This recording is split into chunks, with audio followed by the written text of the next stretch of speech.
আসসালামু আলাইকুম আমার কলিজার বন্ধুরা, সবাইকে ঈদ মুবারক। আলহামদুলিল্লাহ, আমি বর্তমানে বাড়িতে বাইরেছি। বাড়ি এখন দেখো আপনারা, আমি বর্তমানে যাই আর ঈদের নামাজ পড়তে আমার আরও দুজন সাথী ভাই লেগে।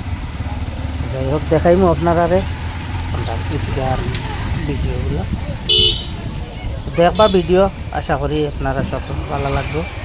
খাস করে আমরা গাঁৱৰ বহুত ভাইয়ে নাচন যারা পারে পারে তা হয় তো তার মন যায় গাঁৱৰ ঈদগাহ গাঁৱৰ রাস্তাঘাট সব ব্যবস্থা এর লাগে আমার আজকের ভিডিও বানানোটা হইল গিয়া একটা উদ্দেশ্য। বর্তমানে আমরা যাই ঈদগাহ হয় মুগিয়া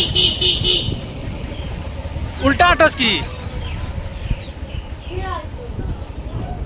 নিজেও বেশ বাড়ি করে থাকি না, আর আল্লাহর হুকুম কয়দিন দেখিয়া বাইক বালা ঈদের সময় আইলে কোনো না কোনো বাড়িতে কি আইয়া বাড়িতে আছে মা বাপ ভাই বোন ভর্তা মর্তা লইয়া সারারে লইয়া ঈদ রান্না করতে পারে। আল্লাহর লাখ শুক্রিয়া, আল্লাহ সময়টা বেশ করে ফেলাইছে মিলাইয়া দেয়। বর্তমানে আমরা ঈদগার গেটের সামনে আই গেছি। এখন আমরা ঈদগাহ থামাইমু, বাইক রেখে গেছি।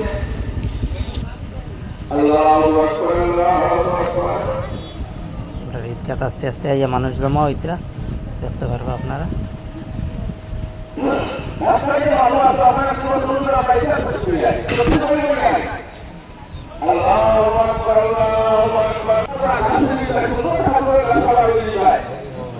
মানুষ জমা হয়ে গেছে,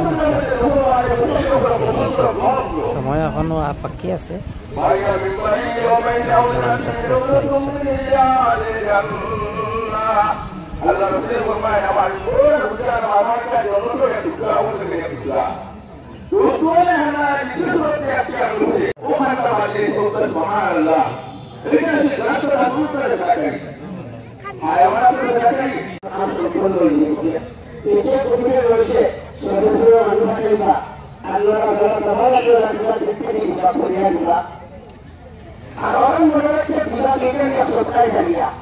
আমি আজকে সকালে থাকতাম নাই কবরে যাইব গিয়া কত হাজার বছর কবরে থাকা আন্দোলন থাকতে পারেন এরকম একজন আসল আন্দোলন দরবারে জমা রাখবো। আমরা মরার পথে আমার বন্ধু না আমরা আবার নমিন। তো ভাই অকল বন্ধু অকল আশা করি ভিডিওটা দেখি আপনারা খুব ভালো লাগবো। এটা লাগে আমরা গাঁৱৰ ঈদগাহ, খাস করে আমরা গাঁৱৰ যেটা ভাইয়ের বারে আছে তারা খুব ভালো লাগবে ভিডিওগুলো দেখি। ভালো লাগে মানে আজকের ভিডিওটা ভালো লাগে। দেখা হইব আবার ভিডিও।